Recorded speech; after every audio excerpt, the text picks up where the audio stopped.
अच्छा शैम्पू बनाने का तरीका ही बता दीजिए। ठीक है, मैं आपको बहुत अच्छा शैम्पू बनाने का तरीका बताती हूँ, जो कि आपके बालों के लिए तो खैर जादू होगा ही होगा। आपको पता है हमारे बालों में भी पोज होते हैं, तो आपकी बॉडी के लिए भी बड़ा कंफर्टेबल होगा।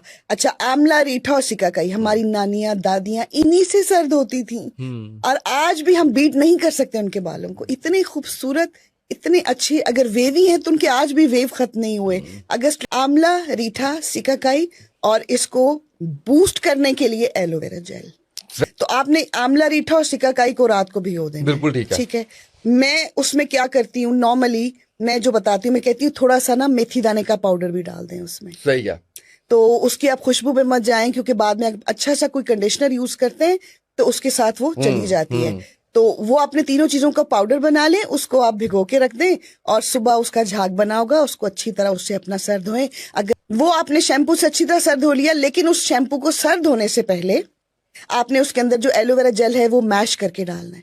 आपको अब ये लगेगा कि हर हफ्ते जो है, अगर मुझे रोज सर धोना है, या 2 दिन बाद धोना है, या 3 दिन बाद धोना है, तो फिर तो मैं ये करूं कि इसको रोज ही भिगोऊं। तो आप एक ही दफा भिगो के शैम्पू की बोतल भर लें। एक ही दफा थोड़ा सा निकाला, सर धोया, उसमें थोड़ा सा एलोवेरा जेल फ्रेश डालें, उसके बाद फिर आप हैं और आपके बाल है और तारीफ है।